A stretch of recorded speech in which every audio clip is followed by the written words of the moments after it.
Yeah. Hey everyone, welcome to Still Becoming, where our ministry meets our everyday life. I'm your co-host Rachel. And I'm Alex, and we're not here to be perfect voices, just present ones, and walk along with us while we're still becoming every day. Welcome, everybody. Welcome. Episode 4. This is an exciting one. Alex and I realized we actually really haven't told you the story of where we came from, our testimony, how we met God, and how He met us, and has worked through us pretty much every day since. We've been talking about our current season, and we have not talked to y'all about our past seasons. We just mention it every now and again. And Y'all are probably clueless. Yeah, and it's probably like, oh, what do they mean by that? Like, maybe we should give a little bit more context on our past. And so we want you guys to know us just as intimately as we know Jesus, and that way you can feel closer with us to hopefully strengthen your relationship with Him. Alex and I are a little bit up close and more personal to those who are watching the videos, because this is a very personal episode. We kind of just want to be comfy, get in a good spot, and kind of, I don't know, nerve shaken. And yours is very soft, and over time, where mine wasn't necessarily radical, but it was definitely a lot quicker than yours was. No, actually, mine I'd say was yours radical. is pretty radical. And also, claps and congrats to Rachel for being recently baptized. She gave her life to Jesus fully, publicly, and I had never even heard her full testimony publicly. And she still hasn't. They Clipped. I did like a video to go open with my faith and my testimony. I think I talked for a good 15 minutes, just for like a Spark Notes version of it. I think they cut it down to 2. So Still made us all cry. I mean, like, they got the point, yeah. but it's just come to our attention, like, even though we've been walking openly with the Lord, for almost 2 years, 3, whatever, our whole life, however you want to call it, to actually openly have, I'm not going to say scripted, but like have like your testimony, like if somebody were to ask you your testimony, what you were delivered from and how God met you. Oh yeah. Her and I have like never really Discuss that. discussed I actually don't know it. your full one, so I'm actually kind of interested to see because I know the bits and pieces, and I've seen what you went through in life, but there was some time where I was like away from you, and even when I was living with you still, like under mom and dad's roof, and you were going through and struggling, like I ignored you because I'm just like, she's just going through something. And, like, it just wasn't fun to be around, and I was the not negative sister, but I just wasn't there for you, and I wasn't there for you too either in some points, so I know we were young, and I kind of love that we know that. I hate that it's an excuse, but we know it now, so it's okay. Yeah, we didn't know back then, so I think we had to go through what we went through so we could meet each other now. And it's like, well, I met a stranger, like we're just friends. Yeah, when we quite literally share so much more than that, but I know. to like put words to what Rachel witnessed is definitely something that I've never really put my mind to, because I was baptized during, like, when I read my testimony a little bit, because I wrote it out for the softer version to where it's not as abrupt and where it makes more sense, rather than me like getting emotional and crying over it. Oh no, you'll still cry. I cried reading off. We'll still probably cry, but if it seems almost like not, it's not conversational or genuine. It's not. It's me reading it off because it's over like a 10-period year of time. Mine was a very soft coming to God, or back to God, and I was baptized in the middle of this and still didn't live for Christ. So I am like a walking testimony of like, you're supposed to go through radical change and I didn't. Yeah. And now I am. God knew that would happen. I feel like you were saved again, like I was. I just don't know if you know that moment, which is weird to say because you should know the moment that you like met God intimately like that. But no, I think we do definitely share was the a moment. point. But Yeah, I we wouldn't probably say. did, it was in 2 different ways. You'll understand here at the end of the episode what we mean. But in that moment that you're talking about that day, I think in it relit church, my fire. Yeah. I don't think I got resaved because they both felt the same, Yeah. but because I felt the feeling already, it just felt familiar. Okay. So I was like, okay, God's calling me home. Like, let's go, Alex, sort of thing, rather than like the first time it happened. Oh, should I share a story and then testimony, or should I share a testimony and then story of being saved? Share your first one, because ours are kind of similar for our first one. We both were baptized when we were 13. 12 or 13. 12 or 13. 6th grade. Very young. But, church camp, had very similar experiences in middle school. And I think we both tried to be delivered from the same thing that we were going through. But we weren't talking about it with each other. Yeah, it was bad. Or even with God, honestly. Like, I think it was just that one night where they expect a revival of Yeah. all these kids in one It's room, the and last you're night. you're on a praise high, and it's great. I'm not putting anything against that because it's wonderful to see it moving in young people like that. But church camp is funny because they put all those kids together and then they don't starve you or anything, but like you're eating, only 3 meals a day, barely sleeping. Oh yeah, you're waking up at 6 a.m., No going to bed at phones. 11 at night, and I mean, you still stay up and talk with your yeah, church group. Like you're just fully you're talking about drained. God. Yeah. You're honestly fasting in a weird way. Yeah. Like you're just fasting sleep, and then you're just fasting anything that's outside of, like, you're just God You're out 24/7 of for like social 4 normal. days. Yeah, Mhm. and it's super fun. I love that it starts fires for younger generations, and I wish that was my moment and kept me going. And I wish there, obviously it didn't happen for a reason. I mean, yeah, but you know what? When you lack an identity of just yourself before even meeting God and even trying to find an identity in God, at least for me, I don't know if it's a we thing, being baptized for that first time, it was because it was a shared experience, Yeah. and everybody did it. And I say everybody meaning like 85% of either our group or the actual involvement of all the groups there. So you kind of feel left out if you don't do it too, And it was for a good reason. Like, who doesn't want to be called to God, Like, how fun. Yeah, I think maybe I'm not going to say yours wasn't real because they were all real baptisms.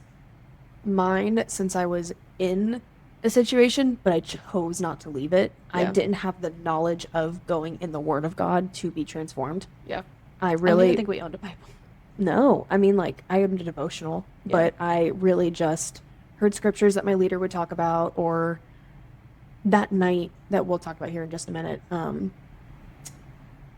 It was like this, it was 6th grade. I actually hadn't even gone through anything yet. No. Mine started late 6th grade all the way up to college. So I Yeah. hadn't even gone through it yet. So what was I even? We were just being bullied, like, simultaneously together. People Oh. hated us. Oh, okay, yeah, yeah. Like, we were in 6th grade and being called pregnant Oh, because we, like, talked to a guy in the hallway Mhm. and that I had a boyfriend. Like, That. granted, you're in middle school, and who doesn't love male attention in middle school? And Yeah. when you're trying to do things for the male gaze, and if you're not a cheerleader, you're doing everything you can, get the fancy clothes, trying to get approval of a guy. That's pretty much all middle schoolers are doing, I know. because you're And it first was coming less- into yourself. Yeah, there wasn't as much technology. Like, we were Yeah. like, we had phones. Oh, I it's think like- that was the year we went from an iPad to a phone. Quite iPhone honestly. 4. Yeah. It was almost the first generation of iPhone. So Yeah. like social media was barely a thing. Rachel and I were around for the first Snapchat. Listen, Yeah, that was 5th grade. we are the first year of Gen Z. So we Yeah. know all millennial and we are on the cusp of Gen Z. So we quite literally are like the golden year Yeah. of no. being in between. Yeah. I mean, we saw like the new iOS updates come out, and like when everything transformed from like that old graphic kind of look to like this new fun, funky, Glass. fresh. Not even glass, but everything was just like so 2-dimensional now, rather than 3D, and it was super like cool to see that. Like Cookie Clicker was a thing. Anyway, we're Oh, getting so off the God. point. We're getting so off the point. Flappy Bird, like, Oh no, they took that off the App Store. Kids were no. Obsessed. Okay, we're getting Way off off the point. point. Regardless, going through the first baptism, yes, it was real, and I think me walking away and coming back, where the moment where Rachel probably felt the re-saving moment, I feel like mine just relit the fire, Yeah. and things that I had been curious about, I just reopened my eyes rather than like. I probably should go leave it in the water again. Honestly, I probably should get rebaptized, but I already am baptized, so repenting of everything that I did walk away from, I feel at peace with that. So that's just kind of how it is and whatnot. But do you want to talk a little bit about that moment in 6th grade church camp at all? Because that's a little bit entwined with my testimony. I mean, just for my point of view of what happened with me, I kind of already touched on it. Major bullying. I mean, I think I was going through a lot in 6th grade, actually. I mean, for a 6th grader, I was being heavily bullied. I was still heavily into relationships. The relationship that I was in actually made me feel so, so worthless that it actually brought me to a lot of mental points of like wanting to take my life, and I was self-harming, and I actually forgot about that. That's actually opening a wound right now. Oh my gosh. In 6th grade. Yeah, all the way up until probably freshman year I was doing that. But just constantly belittling any kind of worth that I had for myself. So being baptized, like you said, to your point, it was just a moment. It didn't ignite anything for me. It was more of that comfortable feeling like that I knew Jesus and Jesus knew me. And then that if something miraculously happened and I passed away, I'd be saved and going to heaven. Like it was just a comfort, I think. It was a beautiful moment going through it, but knowing the knowledge that we know now and the wisdom, of course, and how a baptism and, you actually have to change your stature and your heart posture and, who you are as a Christian. And not using Jesus as an excuse. Yeah. To keep doing what you're doing. Right. And I was still very heavily going through that for a good majority up until about last year. And we were in church. Like we would go to church every Sunday, almost every Sunday. Yeah. But it was a religion, not a relationship. That's the biggest point I wanted to make. So baptism, yes, saved and whatnot, but there's nothing frowned upon for being baptized again, which is my second saving, and probably my true saving, that I will get into. I want to let you talk first because yours chronologically comes first, but yeah, fair. Just to touch on that night at church camp, it felt real, and I feel like I was truly saved because the way they do it, it's always a physical demonstration. It was so pretty. It was so late at night, and it was a beautiful, only acoustic worship. Outside Near the river. There was only three spotlights on stage, and the spotlights lit up 3 crosses behind the band. And they put us in an activity, and they handed out flashcards from our small group leaders, and we all had pens, and we all wrote down something that we wanted to put on the cross, nail it there, and leave it there. And then as they were singing a little worship song, we passed our note cards forward, and they pinned them all to the cross. And it's all 6th grade problems because this was exclusively. I remember it differently. Oh, wait. Oh, you're not done. No. Okay, never mind. Sorry. I was, what is it? So these are all 6th grade problems because this is an exclusive 6th grade boot camp. Like this is like where you're starting to make a faith of your own. Oh no, it was 6th grade only. You're right. We only went to boot camp. Yep. So these are all 6th graders' issues. We are all just out of elementary school. I mean, think about it. Half of us are going through puberty. Half of us are going through finding out what bad words are. Like, you know what I mean? Or family. Just you never know how severe or unsevere, I guess. You Correct. could be going through something. Correct. Where social status is everything. So everybody's problems are probably bullying, family. Yeah. Just things along those lines. And that's when cyberbullying was huge. And the movie Cyberbully is veined in my head. Yeah. It's fine. But either way, all of our 6th grade things that we're battling with were put on these crosses in flashcards. And then they started to sing a worship song, and it led into prayer. And they told us all to bow our heads and close our eyes within our small group in a circle. And when we lifted our heads, the entire camp went dark. And all of a sudden, the lights were pointing at the sky and the crosses. The crosses were clean. By the time we opened our eyes again, there was no flashcards to be seen. And there was a bunch of white balloons just being passed up into the air. They were lanterns. Lanterns or balloons. Yeah, they were just being And they were just all released, and the crosses were clean. And I'm I'm getting chills thinking about it. Because, for real, it is the best, when you take the weight off your shoulders and you actually give it to God, that is those moments. Yes. Whether you do it once or your entire life. Thinking about it now, I'm yeah, I was saved then because that was a physical demonstration that I needed to click in my brain that Jesus did die for me. Not oh, Jesus died for me. Jesus died for that to go away. You know what I mean? So, you know what's great? The second time that I'm going to talk about in church, they had somewhat of a similar demonstration with the balloons on the stage. Isn't that crazy? And they were colorful. Well, balloons you do let go, so. Anyway, we'll get there.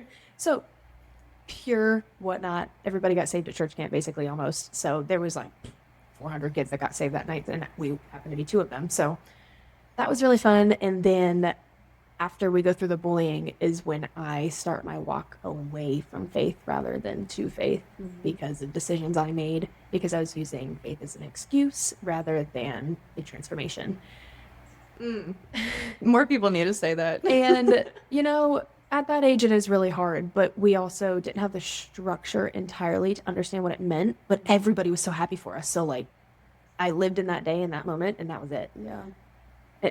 I'm like nervous to share my testimony. No, I think you should. I think it's gonna lift a lot Yeah. off of you more than Yeah. you realize. Yeah. Well, I Don't definitely let it have power of you. it doesn't have power over me anymore. It's just more like verbalizing it softly to the point where people aren't offended that may be involved. Okay, but it's your story. It's God's story through me. And this is how he wanted to tell it. And I am new and it's in the past and yeah. It's been some years. It's Thank been God since all this. It's but been a lot of years. But I do know that I was delivered from specifically this because it's a hard thing to go through. it's a hard thing, and just learning what love is and learning that it actually is Jesus and love is an action and not a word. It is transforming. It is not what somebody makes up in their mind of a construct. That's all. Yeah. So I do have it written in front of me because it is the easiest way I can explain it in words. And then if you have any questions, since this is kind of ish, Rachel hearing it ish for the first time. So, oh God, now I'm nervous. Okay. Don't talk to me, talk to the thing. So for everybody to listen, this is my testimony of what I've been delivered from and how God met me to who I am today. So you better be nice. Okay. Dog reference, sorry. Alrighty. So, looking back, there was a season in my life where I didn't even realize how much I had placed a relationship on a throne that was never meant for anybody but Jesus. And I was searching for love and belonging, and I thought I'd found it in somebody, but slowly I began to make that person my everything. Instead of building my life around God and Jesus, I built my life around his approval, and I let his word shape my worth more than God's word. And I said yes to things I didn't agree with. I obeyed unfair expectations, and I let myself be led by lust and fear of losing him and not by faith. At the time, I didn't see how toxic it really was, and I thought what I was doing was love, but I was still learning what love actually looks like, and I got told the way I loved was wrong. In trying so hard to hold on to something unhealthy, I drifted further away from God, the one who had been holding me all along. But even in that place of confusion and brokenness, God never left me, and his grace didn't shame me, it met me there. He gently opened my eyes, and he showed me who I was in him, and it reminded me that real love doesn't demand my identity as a sacrifice. And now that I know love isn't about losing myself to be chosen, it's about being fully known and fully loved by Jesus first. Stop. Wait, no, the end actually got me. It's not about losing myself to be chosen. I'm like trying to really hold back tears right now. That is the softest way I can put what I was delivered from. The And details are harsh. I don't blame anybody for what happened, of what I went through or what they went through. All the people involved. It's not just one specific person or two specific people. It really is a lot of people that were involved in that. And like, not to be vague, Rachel had a huge part in it too. We lost our relationship through all of what was happening. Yeah, so mine's really short. Just because it's and- more broad. It's very we can broad. dig into it if you want. and if you like to, you totally can. And I just want to say that, like, I fully do not blame anybody or anything that did happen to me. And without putting any details, that is just what I was delivered from. And I was led by lust, and I thought that's what it was to be loved. And I made horrible decisions based on it. And I had never corrected myself on it. And the world we live in, the culture that it seemed okay. Even though I had the world yelling at me now. Yeah, we did. We did. So that's it. And, you know, I was one of the little voices telling her on the side that, hey, this is probably not a good idea to do. Love is over here, and it's consoling you when you're crying at 3 a.m. and trying to be quiet. Yeah. And it just didn't. I don't know. I tried, and then at that one point, I just blocked it out because it hurt me to see you hurt like that. And it also, vaguely speaking, it specifically being the main topic was 8 years of going through this. Yeah. It was not light. It was not easy. It was 8 years of my life. And 8 years where my brain was supposed to be growing. And I was conformed to the idea. Like, I think just last year or 2 years ago, I started fitting no, actually 4 years ago. yeah, we're in 2025. Hold on. 4 years ago, when I actually started figuring out who I was and how I should be loved. And instead of going back to that 13, 14-year-old version of myself. Like, I lived in that 13, 14-year-old frame of mind for years of my life. Well, and I've said it before, it's like a trauma. And I forgive everything, but that the nerves that are happening, Yeah. it's my flesh getting scared because, like, what if it happens again, you know? It won't. But yeah, that's it. Sorry. No, it's fine. It was just a very traumatic thing that you went through, so it's okay. But when we talk about this stuff, it's like you actually don't realize how much of it is in the back of your mind. So It's always there. it's And it'll get slid into conversation sometimes, and I won't. it's a subconscious identity. Like if you don't bring it to God, Yeah. quite honestly. But I will say the people that know me now know me by who I am, and the people who have known me through that and seen me delivered through that, they still ask about that. Yeah. Like, they still define me as that because it was such a long period of my life. Yeah. And they're like asking me questions, and they're like trying to dig up the little enemy in my brain. And I'm like, no, keep it out. I am somebody new. I am not that person anymore.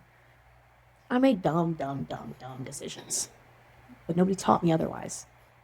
And I'm still being very vague. Maybe I should be a little bit more detailed on my testimony, but Mine's pretty specific, so yeah. Well, do you want to ask questions for more specifics, or? I think it's very important to pinpoint that, like, yes, it was somebody that it was not put you through this, because you obviously actively chose it at the same time. But anybody who feels like a physical form of love and lust and transactional love is okay, I think it's very good to take a step back and really diagnose the situation that you're in. Like, are you receiving everything else plus that? And just to step back and remove that, because it was very vaguely said in my testimony, but I did lead my life with lust, and I led my life with this relationship, and I pushed people away based on this relationship. And if it was a bad day, it was a bad day for everybody around me. Yeah, we if all it was a felt good it. day, it was a good day for everybody around me. Yeah. There were days where I said no, and days where I still did. And in context, everybody can kind of figure out what I mean by that. But even on the days where I didn't want to and still did, it was heavy. But on the opposite end, it was fine. It was fine on the other side, and I'm the You were only still one getting walking around. loved. Yeah, you still had him, and It was all because I had him. Yeah. And I had him because I was doing what he wanted, and it's not what I wanted, and I wanted something completely different. And it was almost like a close promise. like a reward Almost. system. I was literally a puppy. I was a dog. And then you have to look at it like the scientific, like psychology point of view, like you were being like classically trained. Classically trained by a narcissist. Yeah. At a very young age. Like, think about it literally from 13 to 19. No, 13 to 20. Yeah. And obviously you and I and we together have grown way past this, and we pray for all the people that have hurt us, and we pray for our healing and their healing. And we were little, and we've obviously gained knowledge from this point too. So, and I hope they've grown from it. And I hope that they're changed from it, and they learned from, me departing my way. I'm the one that left. I've never wished evil, no matter how hard it hurt or how things were said against me. I've never wished bad in this person's life or these people's lives. No, I still hope for the best. Even when I asked and like tried to trigger you about it, I'm like, don't you just hate this man? and she's like, No, I don't. I can't. I can't because he was my first. Yeah. But I no longer identify with it. And we love that you came to Christ and you're a new person. that me is dead and buried, and I will no longer accept lust as a form of love at all.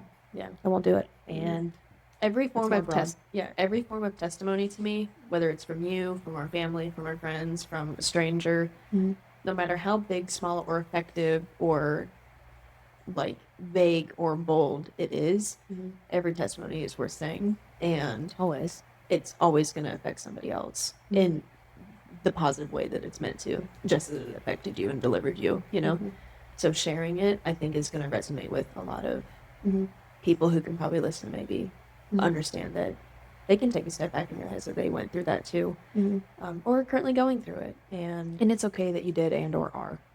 It is okay. As long as you notice it and get away from it. Please. but there's a saving grace too. I mean, ask God into your life, and He'll save you. yeah.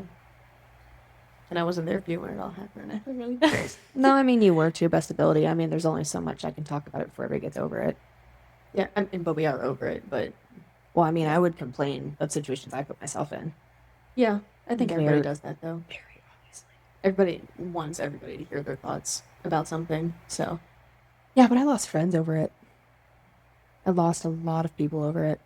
yeah, Over something that I tried to control that wasn't even mine sometimes. yeah.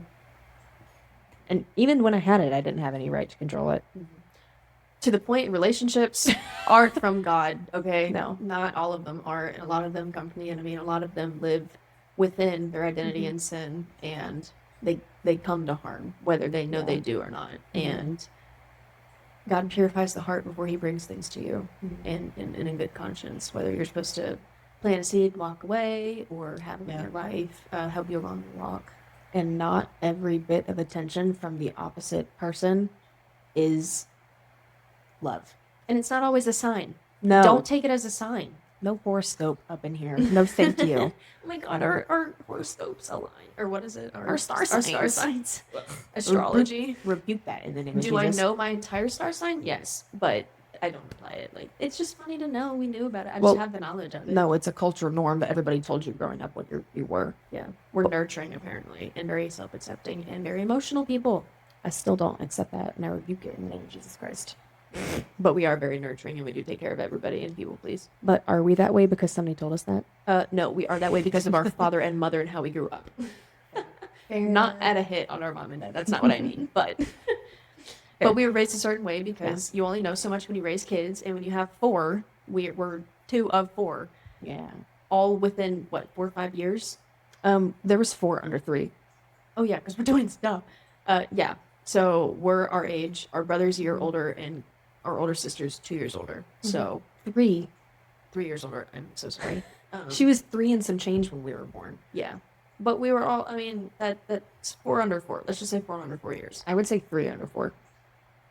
4 under 3. 4 under 3. Either way, that's a lot to handle. So when, not that you aren't ready or that they weren't ready, but that's a lot to juggle, and it's a lot to pay attention to when you're parenting. And no blame, no harm, no foul. You just learn life at the pace you learn life. Whether you learn that when you're 20, which is what we're trying to do, or whether you learn that at 60, it doesn't matter. And then you apologize to your children, and then you have a great rest of your life. It's fine. Not you. I just want an saying our- apology. No. I'm totally kidding. Moral of the story. Love my mother and father. Wherever moral of everything for my testimony. Sorry, Totally No, got way off topic. you're totally fine. It's just no matter what you come from and however long your testimony takes, and if it does involve a certain person, it's still your story of how God met you. And just pray that you're changed and God will change you. That's it. And I know I can speak for everybody when we can say thank you for sharing. Thank you for sharing your testimony. That was I promise strange. you, it wasn't strange. It's freeing. You're living in His freedom. So you've been doing so, now you're publicly doing so. Yeah, now it's on the internet. Y'all can say whatever you want now. You have yours. Okay. Disclaimer. Mine's very vague. Rachel's is I mean, it's detailed, but there's so You many need the specific- details. Yeah, you need the details to understand how God was interceding in my life. Because I was one of those people where I was like, I need a sign. Like, I have no strength to do this on my own, and I need you to almost verbally tell me that I need to go this direction. So, yeah, it kind of happens along the same timeline as Alex, but it goes a little more so. Well, we were barely speaking, even though we lived in the same house in high Yeah. school when all this was going on, / going past high school. Yeah. So her saying she's not there for me, I definitely was not there for her. And I quite actually despised Rachel. So she Yeah. despised me. I hated myself too. It's okay. We had twin moments. Like we had times where we would talk to each other, but you slowly saw us grow apart Because of Ben. because we wanted the approval of these men so bad over Jesus. And it quite literally almost made us never speak again. Yeah. And now look where we are now. So, whew. I was about to say something, and the Holy Spirit just said, no. It's fine. Yeah, so my testimony kind of starts alongside Alex's. While she was going through this, I was following my own relationship as well, kind of going through the same motions and swing, not necessarily with that same like sin and temptation. I was kind of, Well, it was still sin. oh, well, yes, but I was more focused on how broken I was in high school. I felt like whatever I carried through middle school was still carrying out through high school, and I was trying to find any way to distract myself. I felt a lot of heaviness and approval from this relationship, and I just wanted to, like you, do everything that he did, do everything to make him happy. And I literally lost myself within the first 6 months of this relationship.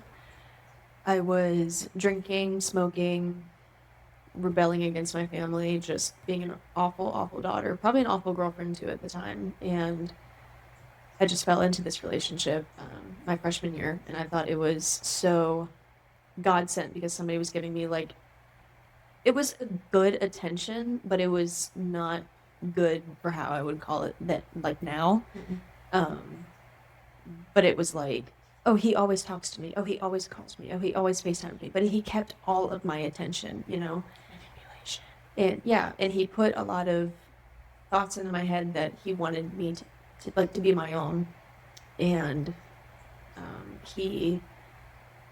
I would just start realizing at the time that I didn't like my family, that I was in a bad household, or that I was being like emotionally abused, or just all of these like really concrete lies that were so easy to believe because no home life is perfect, but it was so easy to become the victim, quite honestly. It was very easy to gain that victim mentality, and I was just starting to live in that. And then it was so easy, on top of drinking and smoking, to kind of just feel the motions of that.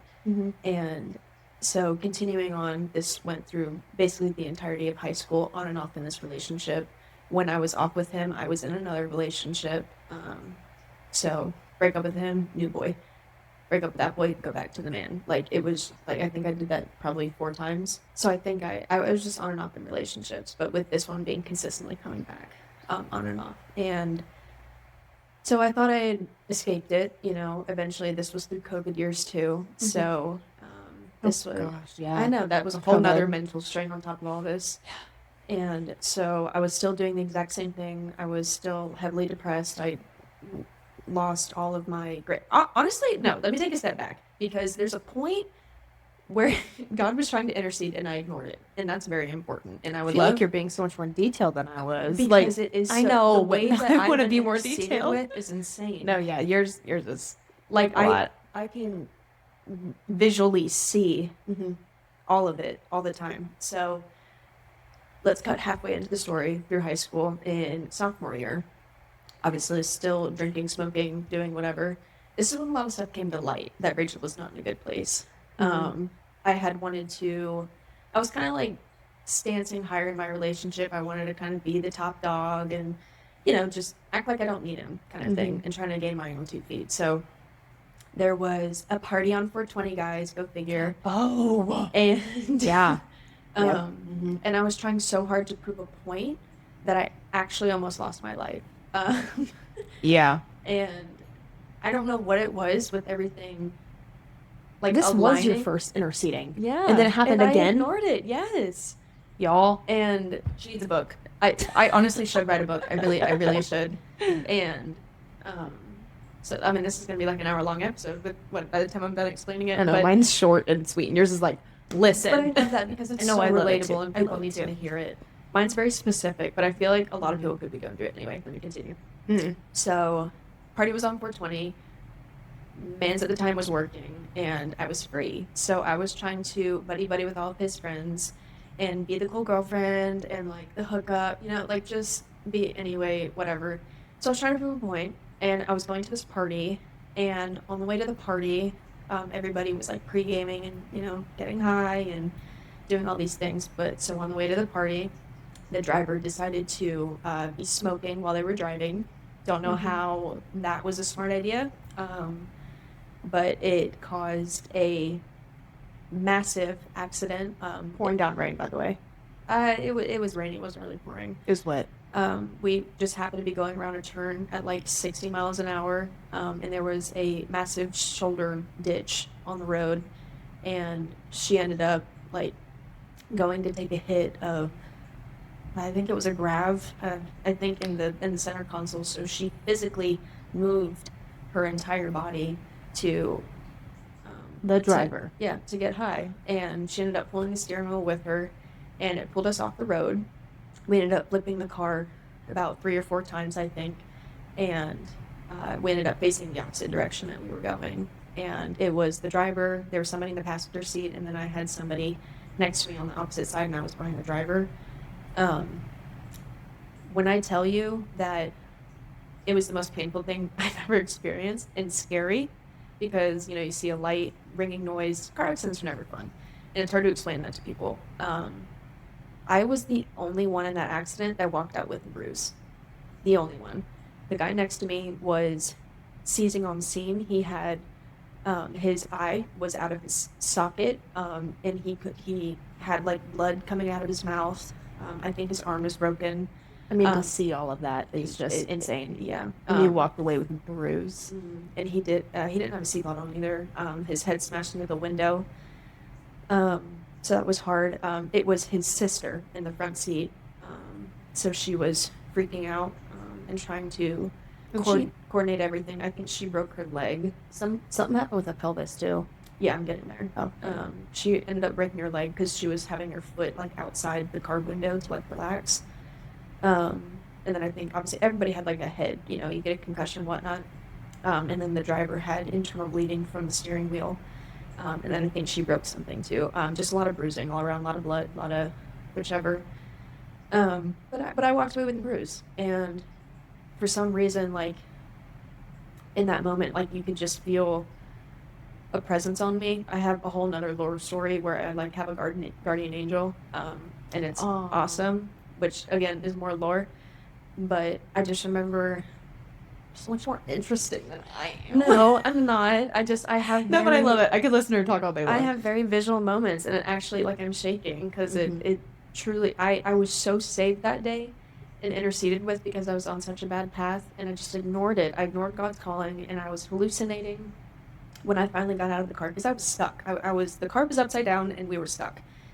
And the girl in the front seat ripped me out. She found my phone somehow. I don't know how Mans at the time figured out we were in an accident, but he ended up calling my mother. My mother and my father were at this like beer festival. They ended up coming like 30 minutes later when paramedics were on the scene. I was at home and they called the neighbor over, and I was not allowed to drive my car to go get her. Yeah, because you freshly got your license. Yeah. No, I was in shock. They're like, you do not need to drive. yeah, I'm you like, I couldn't. need to go get her. And they're like, you cannot do anything. Yeah. But I just remember I was laying and I was feeling like the rain on me, and I know I audibly and probably visibly saw like peace and like protection over me, if that makes sense. Like I don't know how to explain it. But I was safe that day, like physically, my life and my work was not done. When I probably should have died, probably, or been seriously injured. And so going to the hospital, obviously making sure I was okay. This brought a lot of things to light to my parents. They found out I was smoking. They found out I was on a bad path. Yeah, they did. And they tried to, play the parent card where it's like, you can't see him anymore. He's bringing you down a dead path, or a bad path. And I was grounded, I think, for the summer. No, I think it was longer than that. I think it was like 6 months. But And no phone. In the midst of me doing all this, I still found ways to get 2 trap phones to communicate and like try and talk to him and still try to be in this relationship that I obviously was not allowed to be in. And I still found myself being with him eventually, because after we had graduated high school, I had gotten a job, and lo and behold, like he moved away out of state, and then lo and behold, I get this new job, and he's working at the place that I'm starting to work at. So I take it as a sign from God that I'm supposed to be with him. Oh, I missed that part of my destiny too, when after college and the Yeah. moving. Yeah. So, so I thought it was a huge sign from God that he came back in my life. And I was like, I have so much love for this guy. Like this, I've grown so much. I was like, let him see who I want him to see now. Mm-hmm. And I think I was like hiding that I was in this relationship for 6 months, maybe close to a year. And nobody understood why I was like so quiet at school and like it just all the stuff. I was just in extreme hiding with this, and he was okay with it. Like he just wanted me, and that like was enough. So, which was fine, but he was still instilling all these like false beliefs in my head that I was still in a broken household. Like one day we'll run away together and all these things. And fast forward a little bit, that's exactly what happened. This is like now probably when I wanted to read my testimony, but maybe I can just give you the Spark Notes version. Of your testimony? Yeah, I mean, Whatever yeah. you want. Yeah. Because that's the lore drop that ended into her like Yeah. now testimony because it was so second Jesus, hi, get out. Yeah. I would like to read at this point because It's very detailed. It keeps it broad, but you get to the point enough. Yeah. So I'm gonna read from here. Don't judge me. Because I'll cry. No, you need if to. I just I need this closer to me. Thank you. Just- I can't see. Oh, no context in. Yeah. All that lore is very important Fix for my hair. her story. Yeah. So point of the story with that one is I was so stupid to ignore God's interceding in my life. And it can happen so many times until you receive the calling. Like until you receive the grace and Until you choose God, the free will of Yes. human nature. because he's playing miraculous cards in your favor and you don't even realize until you just wake up and you soften your heart and you open your mind, your ears to listen, and it's just insane. Oh, so Okay, everybody prepare. yeah, so that was my lore to the lore of my testimony. That's almost soft to what else happens. yeah. Oh, And- I don't know if I can hear this again. I might take my headphones out. Y'all don't get it. So, but hopefully most people who are listening have heard this. So thank And you again for sitting in and listening in for this time. This is my true testimony. I'm so glad I'm not this person. I'm so glad that I live in forgiveness. I have no shame for my past. I will literally own up to it. I don't have anything against my name, which is hallelujah for that. I was given a second chance. And I don't know, I'm ever so grateful and like I'm gonna start crying again. I might. I can't cry, Rachel. Honestly, there was even grace recording this video because we had recorded for 30 minutes for an entirely different topic in order for this to work out. So Yeah. there's another point. That is God working even in this moment for his will to be done. Because I made a prayer this morning and I said, hold my tongue or use my tongue to what people need to hear. And the fact that everything was not working out until we started talking about this, Now there it we is. go. There's a purpose for this, and I hope it reaches the person that prayed the prayer this morning to hear whatever they needed to hear. I'm not strong with the spirit as much as I need to be to give me an exact message, but this is happening for a reason, and know that nothing happens for no reason. And Without a reason. without a reason. Yeah. Mhm. God is trying to speak to you daily. Daily. There's a thing that Alex says that I absolutely love. The flowers. Oh, what is it? Hold on. I was listening for God's voice today, and He was speaking to me in flowers, and I almost missed the whole conversation. Yes, that. Literally changes my life like on the daily when she says that. Because I'm like, oh, what did I miss today? Well, you're putting God in a box. Don't put God in a Yeah, box. don't He put- can he's communicate not. to you in any way. He could put you in a box. No, I'm kidding. No, he can't. But can he? Can he? Anyway. We need to get back to the point and buckle up, everybody. Yes. It's wonderful. So, Oh God. so going into this relationship of now, this is 4 years in the making of everything that I just dropped. I'm gonna just start talking and hopefully it makes sense. So Well, the car accident was 6 years ago. yeah, the car accident was 2016 or 2017. It's 2025. It was like 8 years ago. Yeah. Okay. Yeah. So, Continue. 2020, that's the year that everything started to unravel. I found myself walking down a path of deep rebellion. I was caught in a cycle of selfishness, substance abuse, addiction, and brokenness. I had turned away from my family and from God, and honestly, from any sense of care for myself. I thought I knew best, and I believed my way was the only way forward. In that season, I'd made a decision that changed everything, and I left home, and I ran away with my boyfriend at the time. I hurt my parents, siblings, and distanced myself from everyone who cared about me, and what I was really chasing was acceptance. I just wanted to feel loved and seen, but instead what I found was isolation, anger, and emptiness.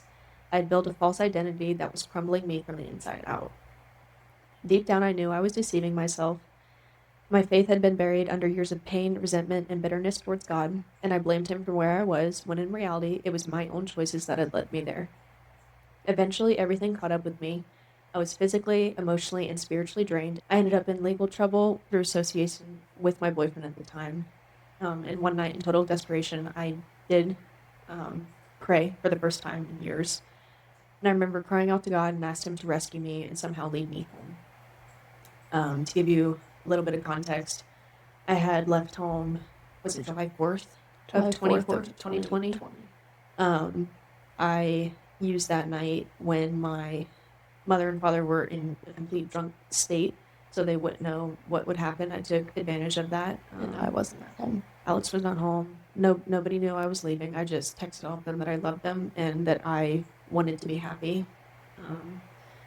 And the way that it transpired for me leaving home is such a wound on me.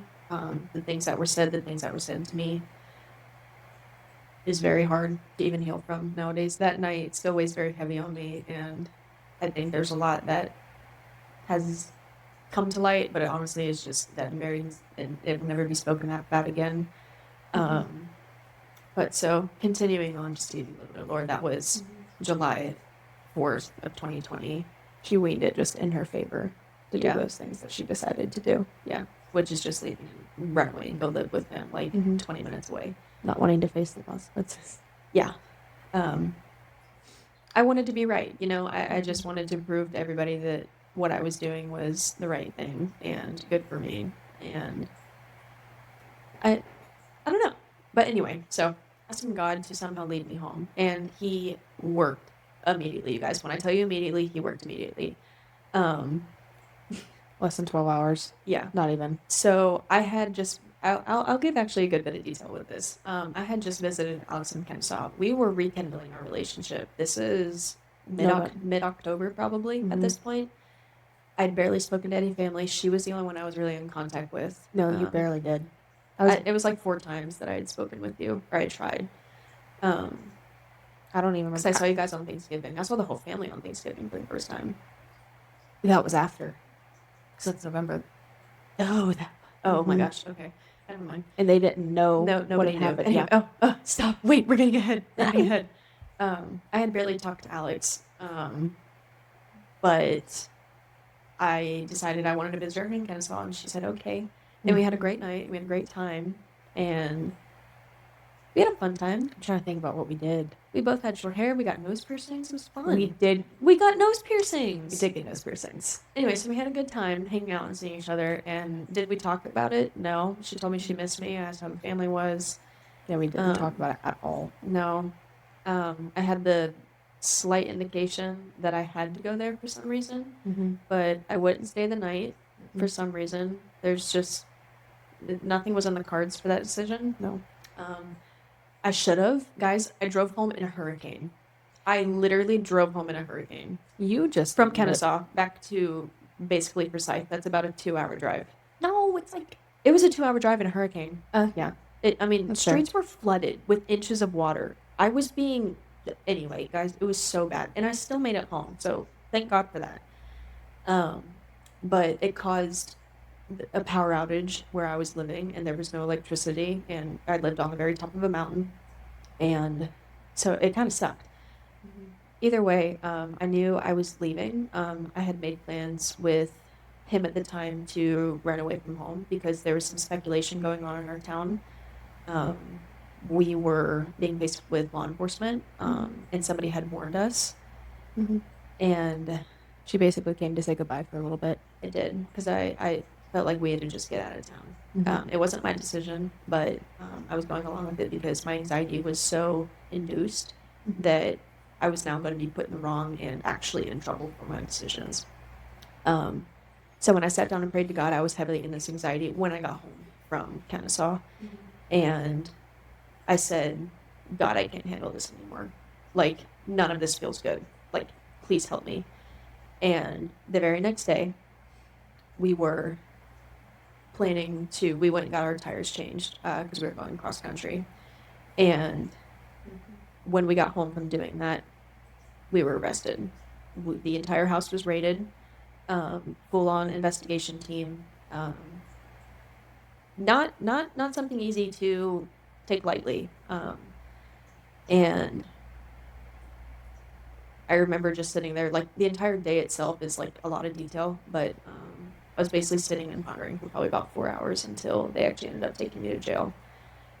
They took him about an hour before they took me. And I was in there for 2 weeks, I think. Yeah. And I tried calling my mom, I tried calling Alex, I tried calling my dad. I vividly remember I never answer phone calls from like numbers that aren't saved, unknown numbers. And I answered twice, and both times I answered, it was like, Forsyth County Sheriff. And I was like, what the heck? And I just hung up. Yeah. So the call wouldn't go through on her side because I had to type in a code or whatever. You just had to accept your call. Yeah, I had to accept the call. But I was like, why is Forsyth County calling me? I was like, I don't want to deal with this. So I hung up the phone. But God talked to me to answer those phone calls, and I still hung up the phone. Yeah. So I spent 14 days in jail trying to make any contact or any sense of how I was moving forward. I thought I was rotting in there. I actually met God again back in jail. Because not only did God move me and kind of come to light what I was trying to hide, and removing us from each other, because if you don't know, when you're in an active investigation together, you actually can't be in contact with the person that you're in like evidence with. Yeah. So I was not even able to contact him at the time after everything had happened. And so I'm obviously alone in all this. So God met me in jail too. There was this lady in there that would Bible study with me. She would talk to me. She didn't know my name up until the day like she left, and I didn't know hers, or at least I don't remember it. But God had met me, and then when I got out, that was the only thing I kind of had. And I don't know. It still took some time for me to be obedient to God's will to try and get me home. I think after those 2 weeks, I think I stayed at that house until February of the following year. He did, yeah. It was a couple months, and nobody on my family side knew what had happened. Well, No, I'm getting there. a little bit. Let me get there. Alex knew. I called her immediately when I got out, so Alex knew. Yeah. And I don't know if you ended up telling like Kristen or Trevor or somebody. I told Kristen. Kristen didn't tell. Dad found out on his own. Oh yeah, my dad is very Intuitive. crafty and intuitive.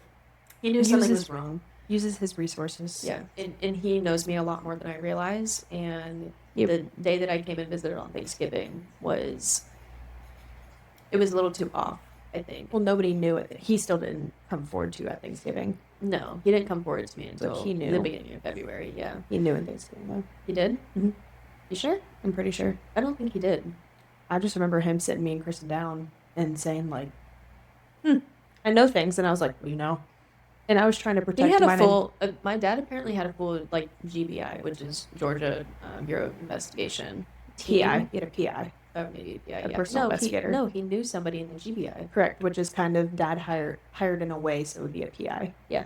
Either way, he Just found record of her name in yeah the system, basically. yeah, and so I guess he knew.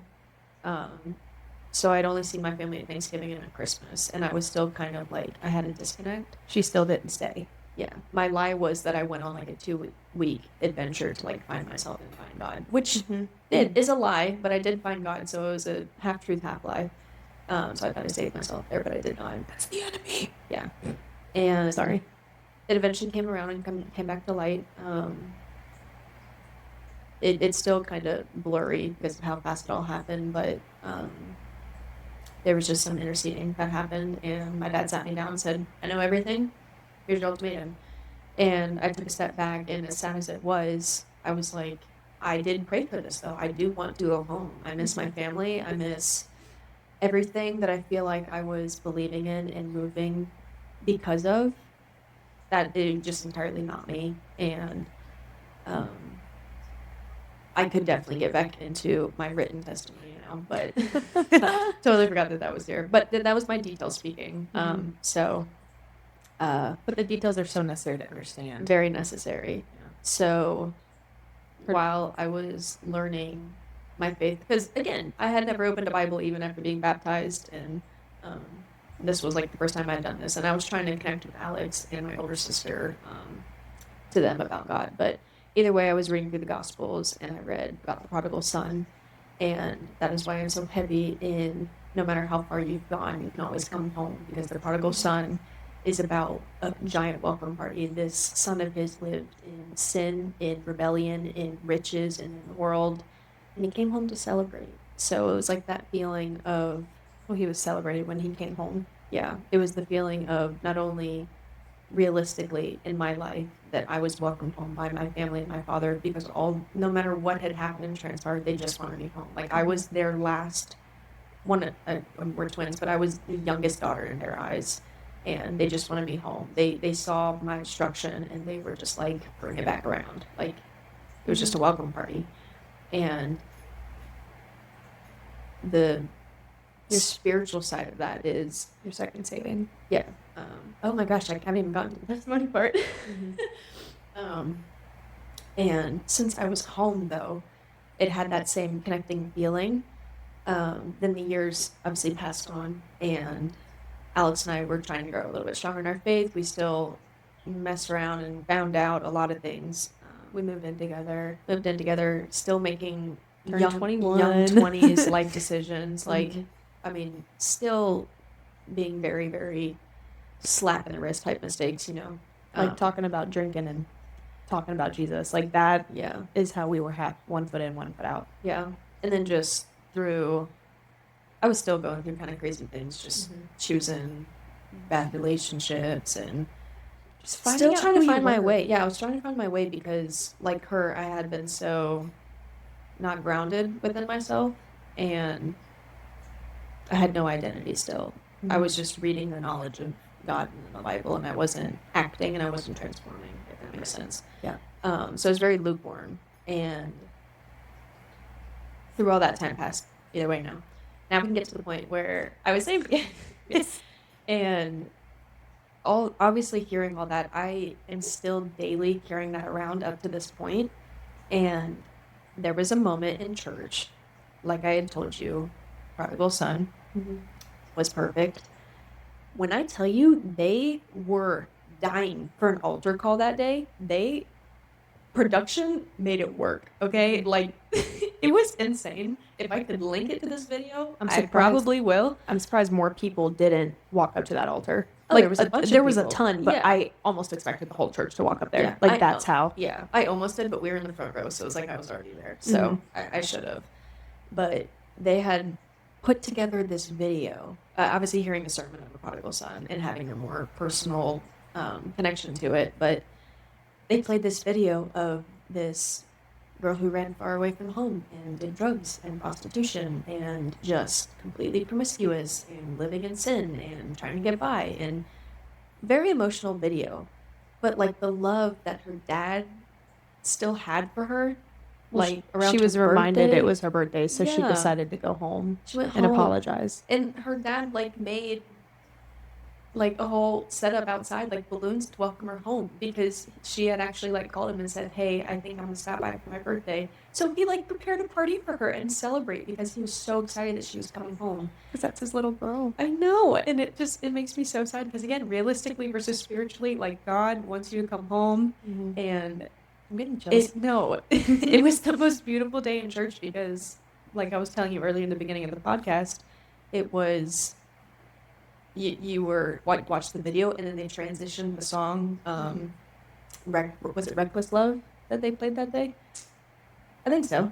I can't remember. I think it was Reckless Love. Either way, It's that really good You were- singer who just knows how to like sing it. you were singing. Me and Alex ended up closing our eyes and hugging each other and crying. And we look up, you guys, they instead of it being production only, they put balloons down the aisle, like in front of your face. Things were in the air, Physical like balloons everywhere. It just It's like you're in a created- party. Yeah, it was just like an emotional moment, and Poor Andrew over here. I You guys know. they had just We freshly just started gotten together. dating. Andrew knew none of this about her that you guys just heard. no, he knew a little bit. Not details. No, yeah, he didn't know details, but he knew I'd gone through something like this. They were bawling, hugging each other, and he's like, Yeah, "Yeah, he didn't know what to do. Sorry. I know. And it was good. It was so great because the weight of that lifted. So when we say we had that moment, this is Alex's like recall and familiarity. This was my resaving moment because, And I'll talk about mine later because I completely forgot about all that. yeah, I had released and given it all to God in that moment because I was like, I am a Christian and trying to walk in faith, but I'm almost loving my shame and like holding it in my shackle. You know what I mean? Like it was my story. Like I didn't want God to have it. Does that make any sense? Like I was being selfish in my own pain. That's a good way to put it. But I released it that day. And it was so nice to understand that more people were understanding this kind of pain, whether it was like the same kind of cycle story or I don't even know. And I probably missed details. Like it just, you can see in the small moments and details where God tried to intercede and for me to listen. Like if you just open your eyes, you can see it daily. And I talk about that with my family all the time, Stacy specifically, which is my Shout aunt. out. Yes, shout out Stacy. But Stacy, all the time I talk to her about this stuff. I talk about it with you, and I mean, I tell you, when prayer life is real, when God talking to you is real, the Holy Spirit moves. Like it is all just there, active, it's alive, and I know now that my testimony is not for nothing. Like I went public with it, baptized probably about a month ago at this point. On the 14th. 14th, so a month and a couple of days. Yeah. But I just know in my heart it was not for nothing. Yes, it was for me and my stupidity, for sure, and my walk back to God. But Everybody in that church, we're sitting in the baptismal saved section so we can have a clear view of her being baptized. Not a dry eye in our family or the people who came to support her. And the people she didn't even know showed up because I invited the whole town. oh yeah, you did. It was a big deal. But everybody's sitting around the baptismal safe seating. I mean, people were nudging our family. They're like, I can't believe what this whole family has been through. Not a dry eye in the church of like, oh my goodness. Yeah. Like to use a story so powerful for God to move through you in that way.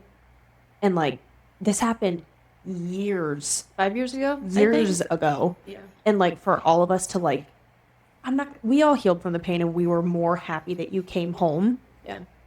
And we were over our anger of you leaving. But for it to be displayed on the world like that, to like be a final closing of that, we all needed it. Yeah. And the And whole I knew church I sang. needed it. Well, and listen, to my better efforts, I had tried to talk about it in private. Nobody gave me the time. What? not you.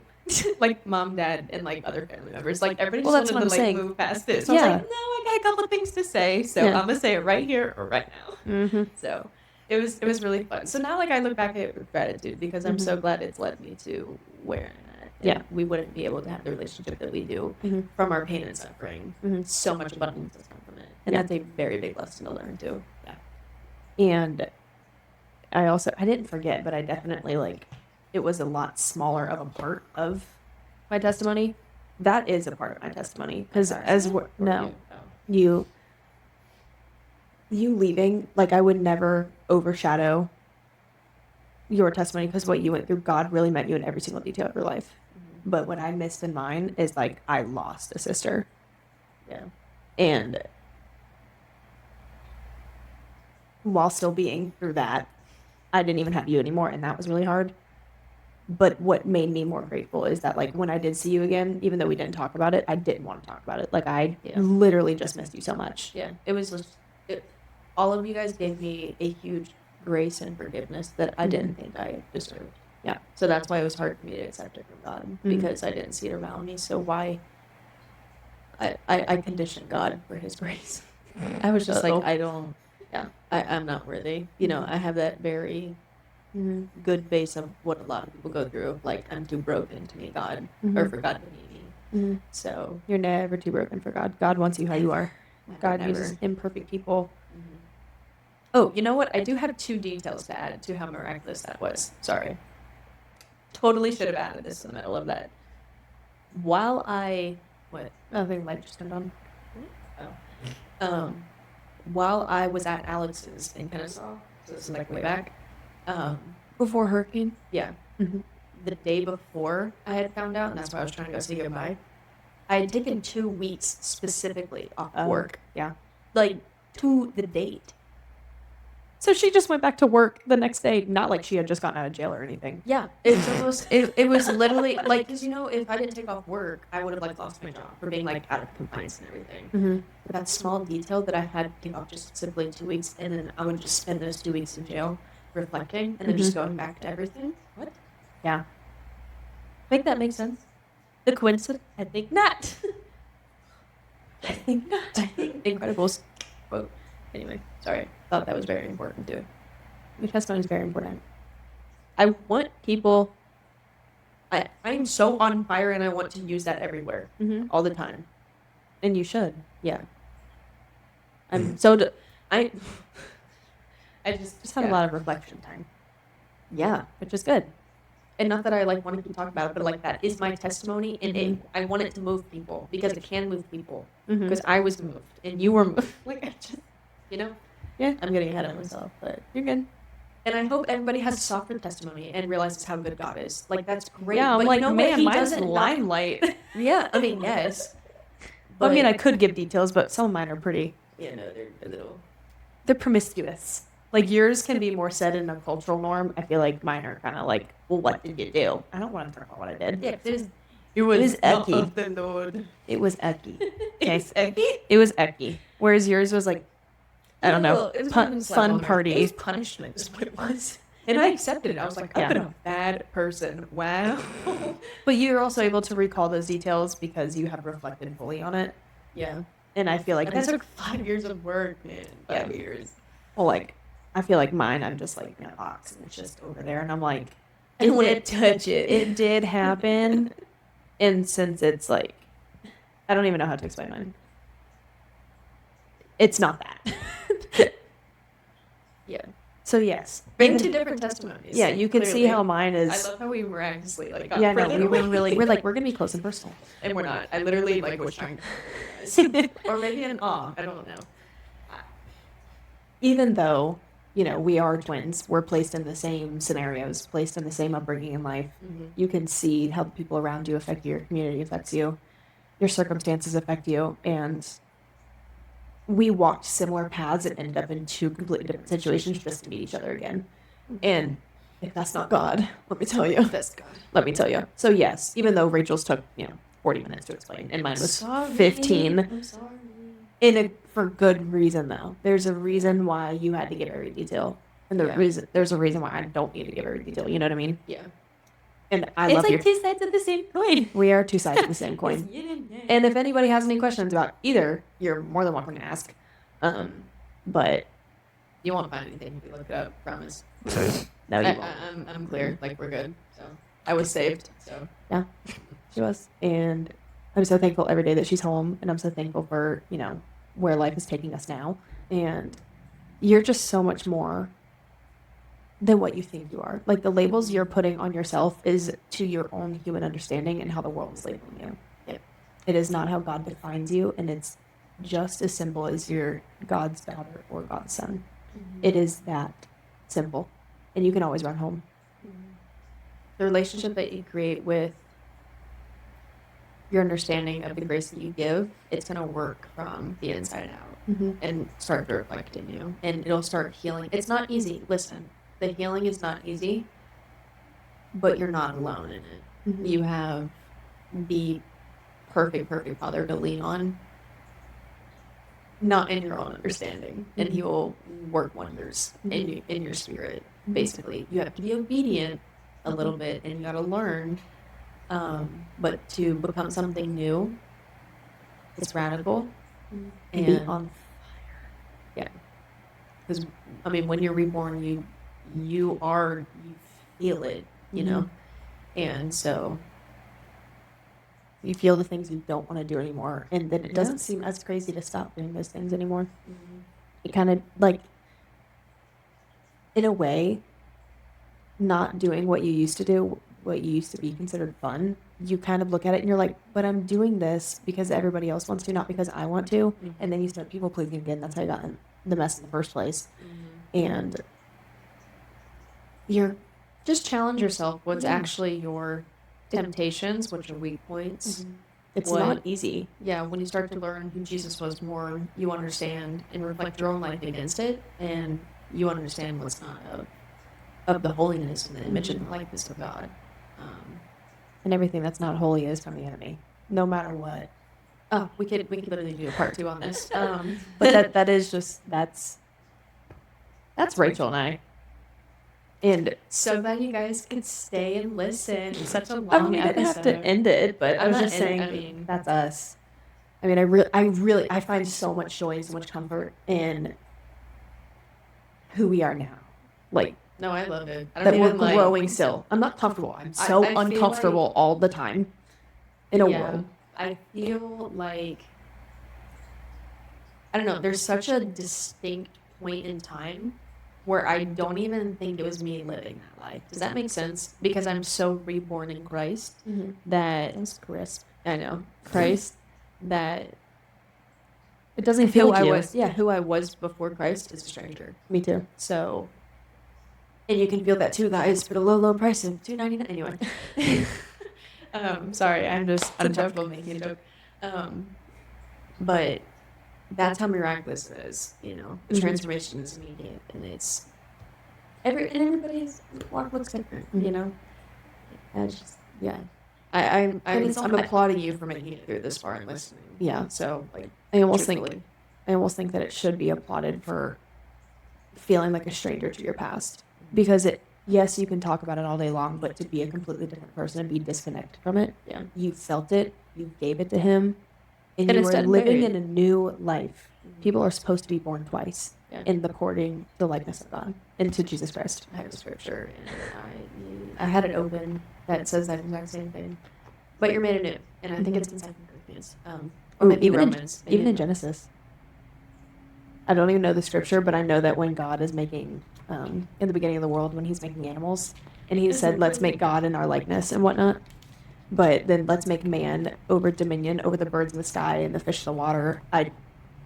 Paraphrasing, but birds and fish and anything that like lays eggs, it is the only animals. And why did he only say those 2 specific animals, or the 3 if I'm missing out any? He said those because those are the only ones that have two births. You totally lost me. Can you please say that all again? What? So, when God is making the world in 7 days, and he ends up creating man, but when he calls man to bear names and bear witness over Over the animals. the animals, Oh, okay. but specifically, God names certain animals in the certain version of, I believe it's KJV.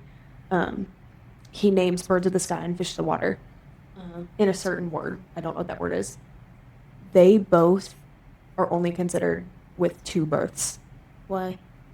Because they're born out of a mother and they're born from their egg. So they have 2 births, and then it's reciprocated in man's likeness that we are born again. We are born by our mother, but we're also born again in sermon Christ. that you told me to listen to a couple Yes. days ago? Yes. No, it's not. Oh. That one's also a good one. Oh. But this is, I'm quoting Johnny Chang. I will find it and put it somewhere, but he explains it so much more because he can find the quote unquote biblical unlocks, is what he calls it. But in the first chapter or the first book of the Bible already shows Jesus in your second born again. Could that also be like his second coming, Loki? Huh? No, I totally just Not went off too topic, right, but yeah. I'm just Anyway. saying it's great to be born again, and being born again, being born in freedom, it is nothing like it. Jesus is great. Drop the mic. Drop it. No testimony is too small. Clearly. Sorry.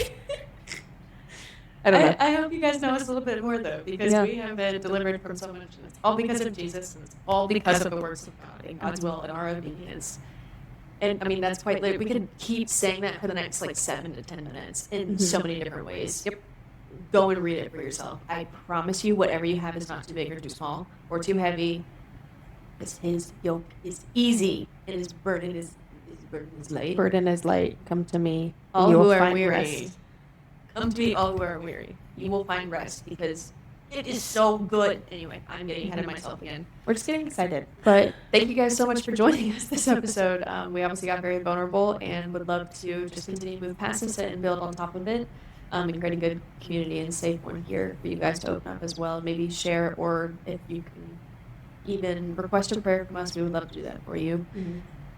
And being called to find community, if you do resonate with our testimonies, maybe you share a similar one. So we would love to hear from you guys and learn more about you guys. We've heard it from a few of you, and we really enjoyed getting to know you guys and creating and starting this community, even though this is only episode 4. I mean, it's so beautiful finding people who are in like this and have like-minded, and we just really look forward to growing more with you guys and to not say anything or judge our past and who we are now, you know? Yeah. And we're still learning. Clock us if we say something wrong, always, but we really are just talking through Jesus and with Jesus. So Absolutely. So just like and share this with a friend if you feel like it could move a little bit in their life. Or again, just as last week, I encourage you to invite somebody to church, maybe for the first time or for the first time in a long time. Definitely the word of God is always the way to go. So share it, comment what Alex said, all the things. We love to know you guys. And until next week, we'll talk to you guys soon. bye.